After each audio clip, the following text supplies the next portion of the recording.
Welcome to the Grand Lotus Hotel. Will you...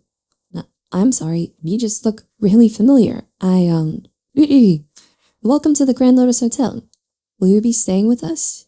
Lovely. Do you have a reservation? Great, I just need a last name. And how do you spell that? Looks like we've got a room for you. I'm obligated to offer our premium pedal option. You just give us a phone number and we'll send you promotional details occasionally.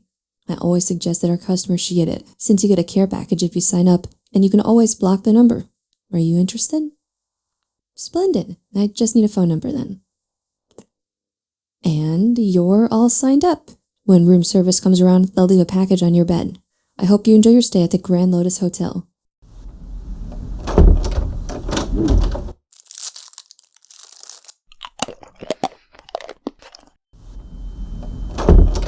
Hello again, my most esteemed guest. It looks like you sampled the chocolate. I'm so happy you did. Honestly, I was a little worried I wouldn't be able to recast the squares with all that Xanax, but I see it worked out just fine. What was that? You're slurring your words, sweetie? Darling, I can't make heads or tails out of that. Why don't you lay down? It sounds like you're not doing well.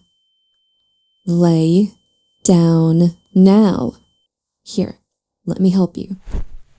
Don't try to fight it, dear. Strain will make your heart beat faster. Just relax. I promise I'll take care of you. I'll try not to take that clear assault as an insult. Why don't I just hold you still while you fall asleep? Aw, quite a bit of fight in you, isn't there? I bet I know what'll get rid of that. It's going to be okay. Just calm down. It'll all make sense soon.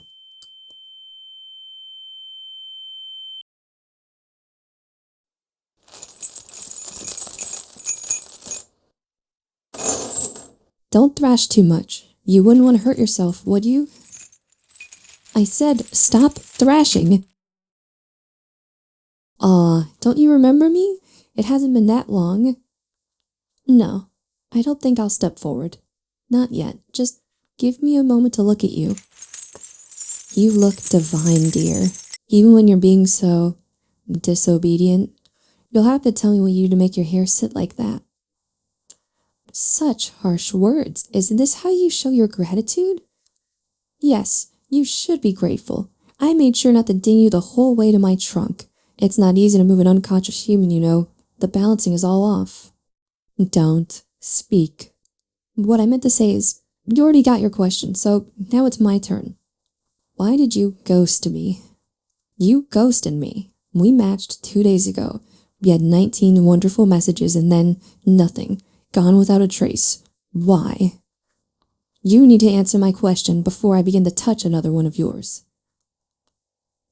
Yes, I insist. Just didn't feel a spark? So there's not much of a brain in those pre-shoulders. Oh well, I'm sure you'll learn quick. As for your question, no. I didn't kidnap you because you ghosted me. That would be incredibly petty and unhinged. I'll admit, I was confused when you stopped messaging, but that was a very minuscule factor in your kidnapping. Well, I think we should be together, and I'm willing to make the first move. It's as simple as that. The way I see it, we have great chemistry, similar hobbies, and a viable physical attraction to each other. We'd be a fine enough match, but the real sign was me seeing you again. What are the chances that days after matching, you'd stay at the hotel I work at during my shift, and then I'd recognize you from the 3 pictures you had in your profile? Obviously, we're fated to be together. Yes, fate, or divine intervention, chance, luck, whatever floats your boat. I'm sure we'll have plenty of time to discuss universal musings someday. But for now, whatever cosmic power you think dictates love, that one. Crazy? That hurts, darling, and it's horribly inaccurate. From a certain point of view, you could call me deranged, but not crazy. I'm far too coherent for that. Sweetheart, I don't like being called names, and I won't tolerate that again. Why don't we simply talk about this? We're both rational adults. We can have a conversation. Fine. Have it your way. Hold still, dear. There. That should calm you down a little bit. Are you ready to listen, sweetie? I'll take that stunned look as a yes. So here's how this is going to go. Tonight, we'll talk. get to know each other, and after a few days of that, we can go on a date, so to speak. We won't be leaving this room, but we'll have some sort of activity to do. Anything that we can do while you're still chained. 2 days after that, we can have our first kiss. And then, if you've behaved, we can start giving you full access to this room. The date activities can therefore become more rambunctious, and after 6 more dates, I'll take you upstairs and, well, we can, let's call it spicy snuggling. There won't be any penetration, but a little grinding never hurt anyone. 2 more dates, and we can get into the real deal. After a few days of that, you can start getting household privileges. Eating dinner at the table, watching the living room TV, maybe even some bird watching if you really impress me. And finally, after about 2 months of domestication, I'll start leaving you unsupervised. First in 10-minute increments, and then hours, and then maybe a day. If all the while you can stand your best behavior, you'll be deemed fully converted, and we can start a normal life. How does that sound? Oh, it looks like I may have overserved you with the injection. What to do? Well, this might have a few adverse side effects, but I want to make sure you're actually hearing me, so try not to flinch. That should wake you right up. Let's just hope the adrenaline doesn't mess you up too badly. Ooh, tremors. I suppose this is what happens when you give someone a tranquilizer and then a Kickstarter. Oh well, live and learn. Darling, I need to get you some coherent words out now. Did you understand our life plan? I'll let this aggression slide since the adrenaline isn't doing you any favors. Well, why don't I explain your survival situation while you thrash? I'll give you 3 meals a day and plenty of water. I'll have to feed everything to you while your hands are bound, so I hope you like soups. Or if you don't, then I hope you can impress me enough to speed through the full binding section of our relationship. Anyway, once you're untethered, we'll get you some cardio. I've got a treadmill down here with your name all over it. Bathrooms would have been a problem until I realized that I don't have to leave you alone. I can just march you straight in there and make sure you don't drag yourself in the sink or something. Well, once you're done, we'll just head straight back downstairs. Oh, and this will all happen at knife point, if that's not clear. I wouldn't want you getting me any ideas about overpowering me.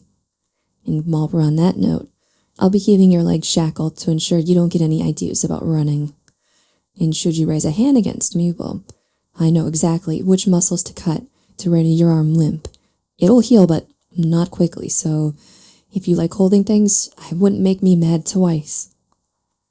As far as entertainment goes, I have got a DVD player, but you don't need to worry yourself about that. I'll only be entertaining you if you've been good. Otherwise, it's blackout silence.